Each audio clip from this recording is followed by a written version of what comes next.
Mwanakondoo ameshinda.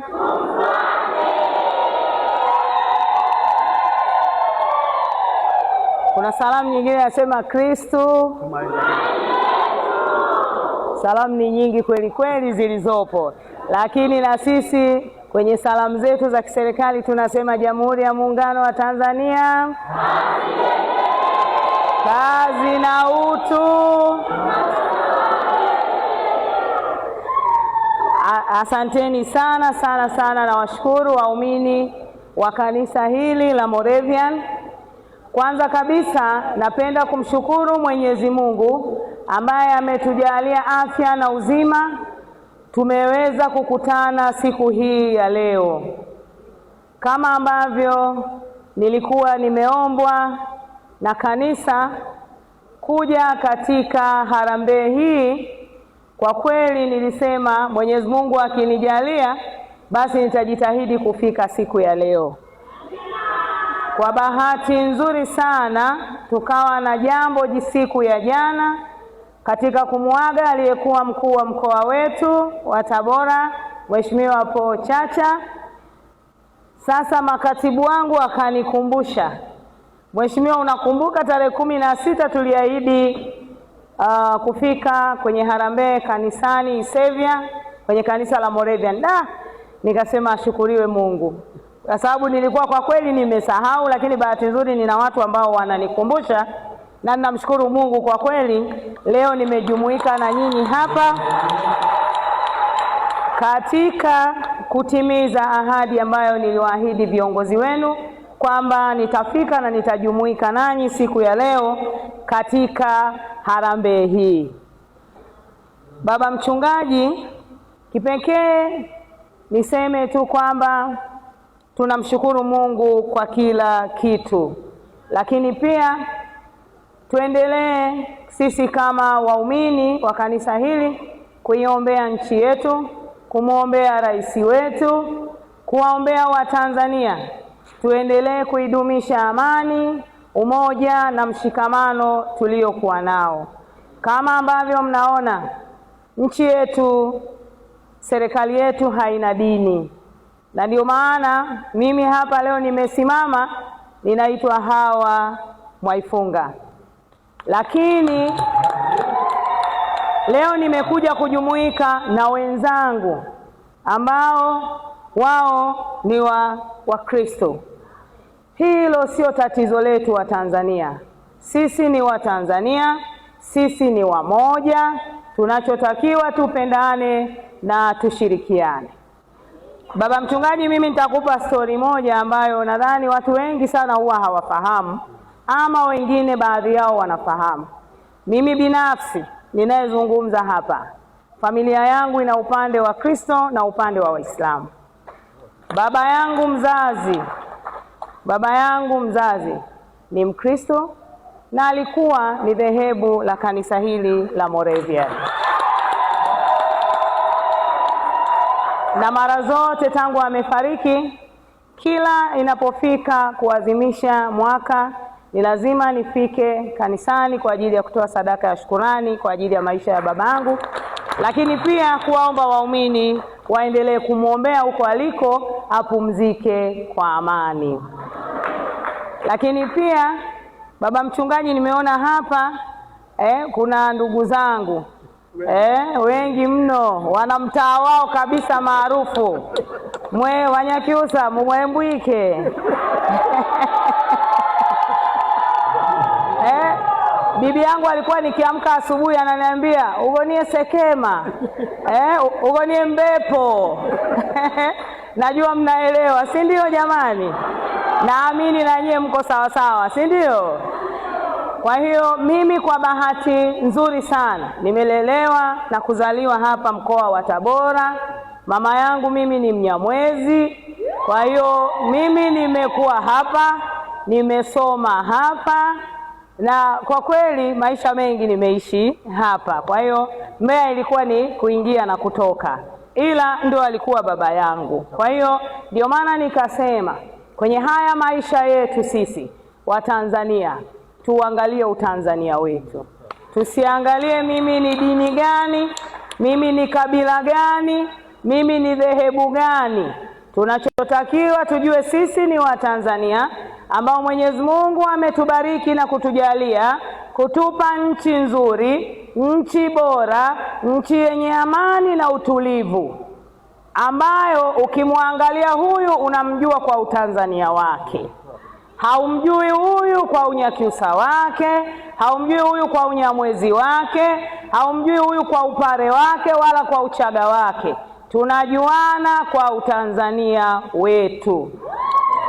Ndugu zangu waumini, tuendelee kumwomba Mwenyezi Mungu kila inapoitwa leo, tunapolala na kuamka, tuendelee kumwomba Mwenyezi Mungu atujalie amani hii tulionayo, tuendelee kuitunza mpaka vizazi vinavyokuja wao waweze kuishi kwa amani.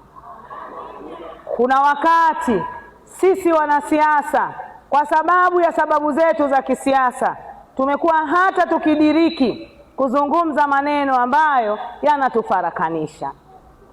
Tumuogopeni Mwenyezi Mungu, na yoyote tunayemuona anakuja kutufarakanisha tumkemee, tumfukuzie mbali, tumwambie ashindwe kwa jina la Yesu, aende mbali kabisa, kwa sababu huyu sio mtu mwema kwa maisha yetu na vizazi vyetu.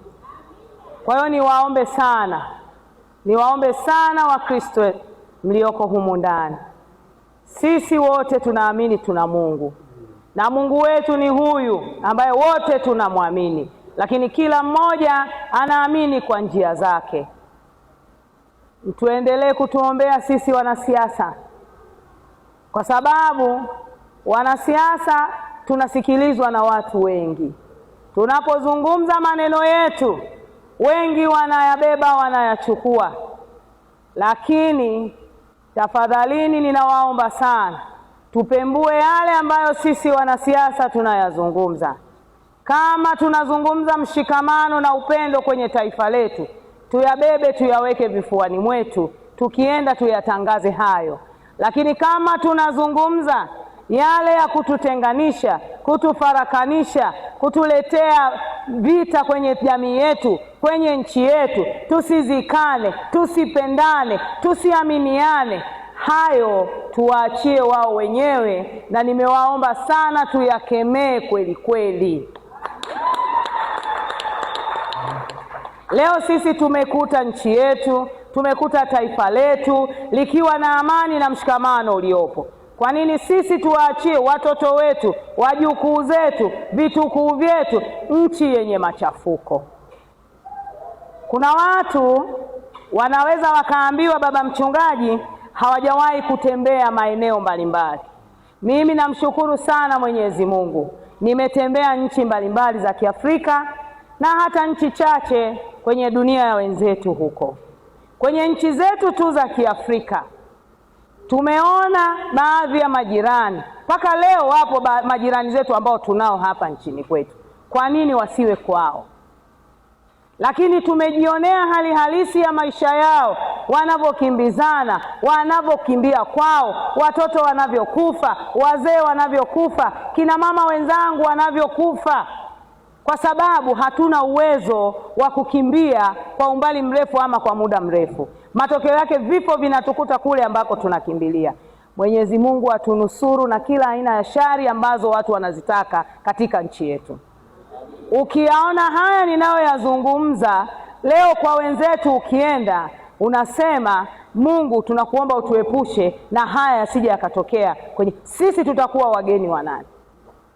Tukianza kufikiria hilo tu, sababu majirani zetu karibia 100% waliotuzunguka tumeona hali halisi ya mataifa yao. Sasa sisi kama sisi akija kutukuta kama hayo, tujiulize, sisi tutakuwa wageni wa nani? Baba mchungaji, tuwaombe sana viongozi wetu wa dini, muendelee kuitangaza amani hii tuliyokuwa nayo, muendelee kuliombea taifa hili, tuendelee kumwombea rais wetu kipenzi, mama yetu ambaye wakati wote amekuwa akipigania amani ya nchi hii tuliyokuwa nayo. Amekuwa akitupigania Watanzania kwa nguvu zake zote, kuhakikisha kwamba Watanzania tunaishi maisha ambayo tunayastahili. Tuendelee kumwombea nguvu. Mwenyezi Mungu amjalie nguvu, amjalie afya, ampe uzima, tuendelee kuwa salama katika taifa letu. Leo tuko humu ndani tunaabudu tukiwa na amani kabisa na utulivu, lakini kuna wenzetu hata kwenda kuabudu namna hii hawawezi. Hata huyo Mungu wanamuitia wapi, kwenye mkusanyiko upi, wanawaza hawawezi. Wapo, tunaona mataifa ya namna hii. Mimi niwaombe sana kama mbunge wa jimbo hili, lakini kama mama ambaye ninaamini kabisa sisi wanawake tuna uwezo wa kupiga magoti na kumlilia Mungu wakati wote, na Mungu akasikia kilio chetu na machozi yetu. Tuendelee kuomba kwa machozi. Tumekuwa tukililia mambo mengi humu duniani, ya kidunia tu. Tutaona aibu kumlilia Mungu wetu? Lazima tufike mahali tumlilie Mungu wakati wote, kuhakikisha kwamba tunakuwa na amani na utulivu katika nchi yetu. Baba Askofu, baba mchungaji, mimi nimekuwa nikipita kwenye makanisa mbalimbali na nimekuwa maharambee kama hizi zimekuwa zikifanyika. Zipo ambazo nakuwa sifiki mimi mwenyewe na ninawakilishwa na wasaidizi wangu, lakini pia si makanisa tu, hata misikiti iliyoko katika jimbo hili la Tabora mjini. Lakini kwa bahati iliyoje, mimi nimekuwa mbunge wa mkoa wa Tabora kwa muda wa miaka 10. Tangu 2015 nimekuwa mbunge kwenye mkoa huu, nikiwa mbunge wa viti maalum. Lakini pia nimekuwa kiongozi kwenye chama nilichotoka. Kwa hiyo nasema kwa bahati iliyoje, kwa sababu nimekuwa hata nikipewa mialiko mbalimbali kwenye makanisa tofauti kwenye nchi yetu, kwa sababu ya kunifahamu ama kuniona ama kunijua, nami nimekuwa nikishiriki kwa namna moja ama nyingine kuhakikisha kwamba wakati wote neno la Mungu linatangazwa kwa amani na utulivu na sehemu zilizo salama. Ni jambo la kumshukuru Mungu kwa kweli. Ndugu zangu waumini, mimi hapa sitataka kuwachelewesha, lakini pia na mimi pia nina safari. Nikaona nijumuike na nyinyi, lakini mimi pamoja na wenzangu, madiwani wenzangu wa manispaa hii ambao tumeongozana nao kwenye harambee hii, wako hapa na waliopo hapa. Baba mchungaji, mimi nitawaruhusu wao wenyewe wasalimie, waseme japo neno kidogo na waumini, na baadaye waseme wao watachangia nini. Halafu kwa wale ambao hawajafika na ambao nimepata taarifa zao na wamenieleza nini watakachokichangia, na wao watasema watakachokichangia. Lakini mwisho, sio kwa umuhimu, na mimi pia nitasema ambacho nitachangia ili kuweza kukamilisha ujenzi ama kukamilisha gharama za uwekaji wa jamvi katika nyumba yetu hii ya ibada.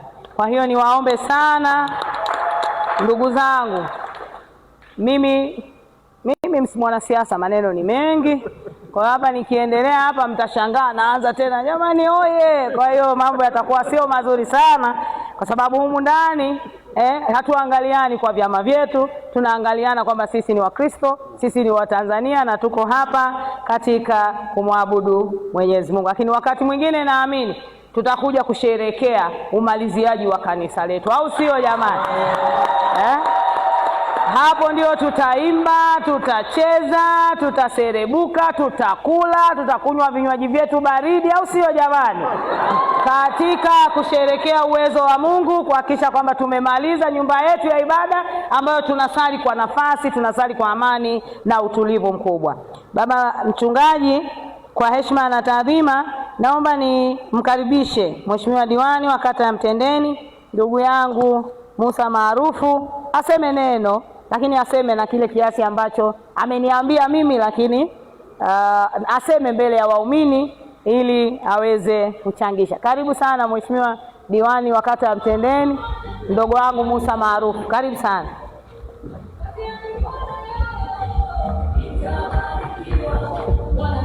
Asante sana.